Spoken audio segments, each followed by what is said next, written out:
ফের নন্দীগ্রামে বিরোধী দলনেতা শুভেন্দু অধিকারী বলছেন সরকার বিজেপি গড়ছে। তিনি বলেন এপ্রিলের পর লাইন দিয়ে তৃণমূলের পঞ্চায়েতের ভিডিও অফিসে গিয়ে ইস্তফা দিতে হবে।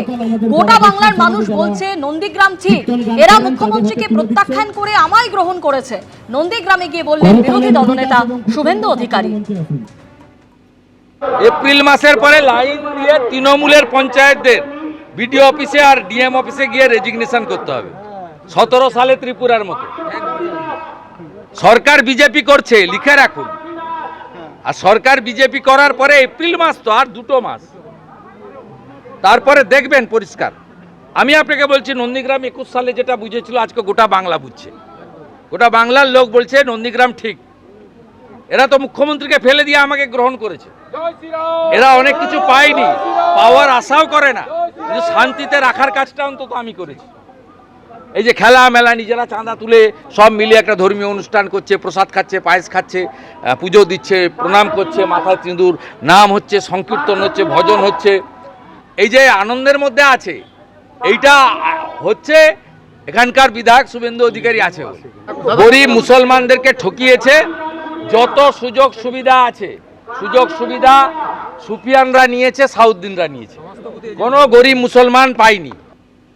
আপনারা শুনলেন যে নন্দীগ্রামে গিয়ে বিরোধী দলনেতা শুভেন্দু অধিকারী তিনি বলছেন যে সরকার বিজেপি গড়ছে।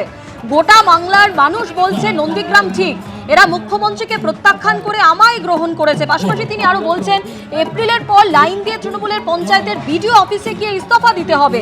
বিরোধী দলনেতা শুভেন্দু অধিকারী নন্দীগ্রামে গিয়ে এমনই মন্তব্য করেন। তৃণমূল মুখপাত্র অরূপ চক্রবর্তী আমাদের সঙ্গে রয়েছেন। অরূপ বাবু, বিরোধী দলনেতা শুভেন্দু অধিকারী নন্দীগ্রামে গিয়ে বলছেন যে সরকার বিজেপি গড়বে, গোটা বাংলার মানুষ বলছে নন্দীগ্রাম ঠিক, এরা মুখ্যমন্ত্রীকে প্রত্যাখ্যান করে শুভেন্দু অধিকারীকে গ্রহণ করেছে, এমনই বক্তব্য বিরোধী দলনেতা।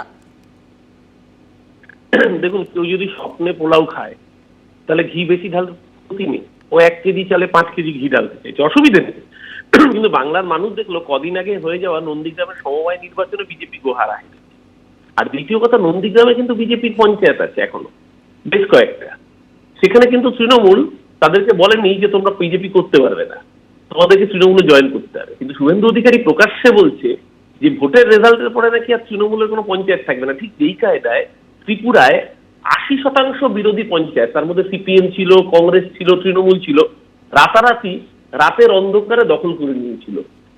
এইটাই হচ্ছে বিজেপি। এই ফ্যাসিজম গোটা ভারতবর্ষে নামিয়ে এনেছে ভারতীয় জনতা পার্টি। এক দল, এক দেশ, এক ভাষা, এক খাদ্যাভ্যাস, মানে কোনো বহুত্ববাদ থাকবে না, সংবিধান ধ্বংস হবে। আর শুভেন্দু অধিকারী স্বপ্ন দেখার রোগ দীর্ঘদিনের, এটা অসুবিধার কিছু নেই। 21-এ বলেছিল আপকি বার 200 পার, বাংলার মানুষ গালে থাপ্পড় মেরে পগার পার করে দিয়েছিল। তবে ও যা বলে, আমি বলি শুভেন্দু হচ্ছে আমাদের লক্ষ্মী প্যাঁচা, ও যা বলে সেটাই হয়। এটা তৃণমূলের জন্য হয়। গতবার বলেছিল আপকি বার 200 পার, মমতাদিকে 214 করে দিয়েছিল বাংলার মানুষ। লোকসভায় বলেছিল ইসবার 30 পার, মমতাদির দলকে 2024-এর লোকসভা নির্বাচনে প্রায় 30টা আসন 29টাতে জয়ী করেছিল। আর এবার যখন বলেছে এপ্রিলের পর তৃণমূলের কার কেউ থাকবে না, আপনি লিখে দিন এপ্রিলের পর ও নিজেও আর আগামী দিন নন্দীগ্রামের বিধায়ক থাকবে না। কারণ এবার নন্দীগ্রামের কাউন্টিং এ লোডশেডিং হবে না। আমি বরঞ্চ ওকে বলবো ও ইমিডিয়েটলি যুবসাথীর ফর্মটা ফিল আপ করুন, যুবসাথীর ফর্ম ফিল আপ করে। কারণ আগামী দিন বেকার ভাতাটা শুভেন্দু অধিকারীকে পশ্চিমবঙ্গ সরকার দেবে, এটা যাতে নিশ্চিত করা যায় তার জন্য অবিলম্বে গিয়ে ও যে ক্যাম্প হচ্ছে নন্দীগ্রাম বিধানসভারও যে ক্যাম্প হচ্ছে, ওখানে গিয়ে যুবসাথীর ফর্মটা অ্যাপ্লাই করুক, যাতে আগামী দিন পশ্চিমবঙ্গ সরকারের পক্ষ থেকে ভাতাটা শুভেন্দু অধিকারীকেও দেওয়া যায়, সেটা আমরা ইনশিওর করব। ধন্যবাদ আপনাকে।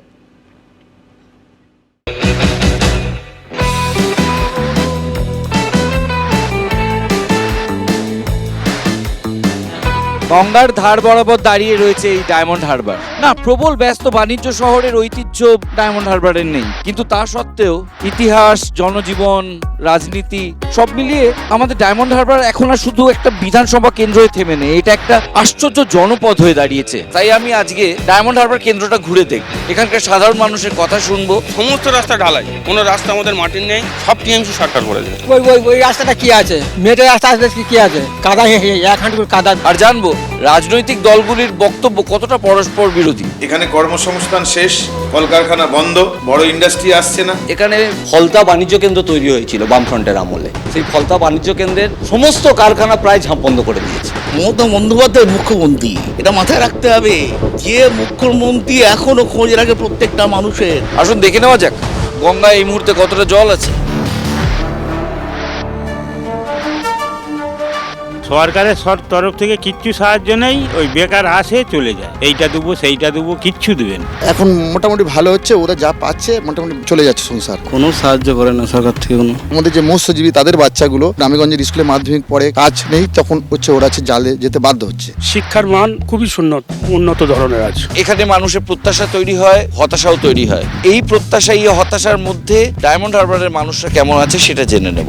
আপনারা কেউ সেবাশ্রয় পরিষেবা পেয়েছেন? হ্যাঁ পেয়েছি, আমাদের সবকিছু দিচ্ছে, আমরা পাচ্ছি। সব টিএমসি সরকার আমরা সমস্ত সুযোগ সুবিধা পাচ্ছি। সিপিএম যখন ছিল তখন অনেক চাষি গলায় দড়ি দিয়েছে, মারাও গিয়েছে।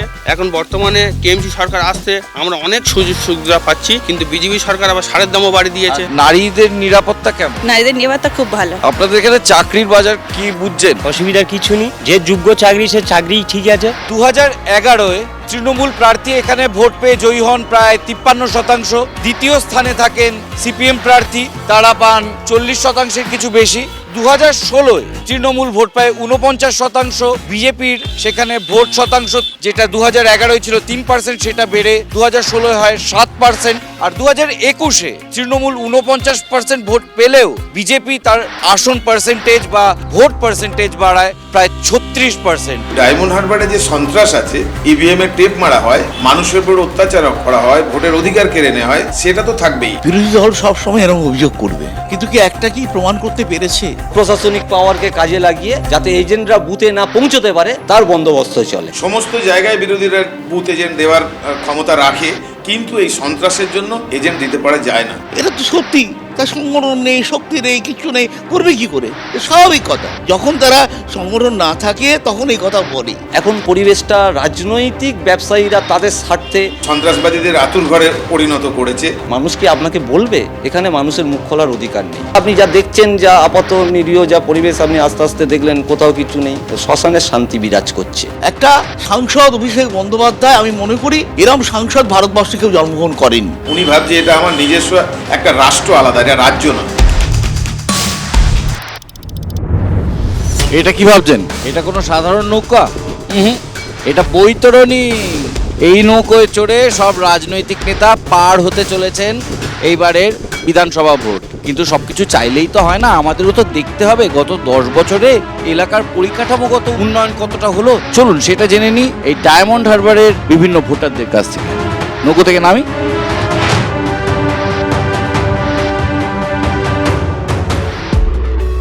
রাস্তাঘাট মানে অনেক বেশি ওয়াইডেনিং করা হচ্ছে। খুব খুশি আমরা, আমাদের সংসদ অভিষেক ব্যানার্জি কাছে ঘরের ছেলের মতো আমাদের। নদীর বাঁধের অবস্থা খারাপ এবং খাল বিলের অবস্থা খারাপ। আমাদের এলাকায় শুধু ছই গাছ ভর্তি হয়ে গেছে। রাতে বিরেতে যখন আমাদের নাইট ডিউটি থাকে, আমি কিন্তু দেখি যে অনেক আমাদের রাজনৈতিক ব্যক্তিত্বরা, যে পেশেন্ট অনেক খারাপ হয়, তারা হয়তো আসতে পারছে না, তাদেরকে প্রপার গাড়ির ব্যবস্থা করে যে হসপিটালে আনা। খুব সুন্দর পরিষেবা, সমস্ত ওষুধ বিনামূল্যে পাওয়া যায়, ভালো ভালো ডাক্তারও পাওয়া যায়। এখানে অনেক কাজকর্মের সুবিধা আছে, তাছাড়া এখানে বিভিন্ন শিল্প কারখানা থেকে সব দিক দিয়ে দারুণ কাজের ব্যবস্থা আছে। তবে ডায়মন্ড হারবারের উন্নতির থেকে ভয়টা বেশি আর কি। ভোট তো দিতে পারে না, 2018 সালের পর থেকে ডায়মন্ড হারবারে কোনো সাধারণ মানুষ ভোট দিতে পারে না। ডায়মন্ডে ভোট হয় সত্যি। আমার এলাকায় তোমার সেনাবাহিনীর ছাপ্পাই ভোট মেরেছে। মানুষ খুব শান্তিতে আছে, ভোট না হলে আরো শান্তিতে থাকবে। বন্দর ছেড়ে এবার অন্য গন্তব্যের দিকে পা বাড়াবো আমি। আমার ডায়মন্ড হারবার সফর শেষ, কিন্তু আপনাদের কাজ শেষ নয়। আপনারা দেখতে থাকুন তারকার চোখে তারকা কেন্দ্র, আর আপনাদের চোখ থাকুক এবিপি আনন্দে। এবিপি আনন্দ, এগিয়ে থাকে, এগিয়ে রাখে।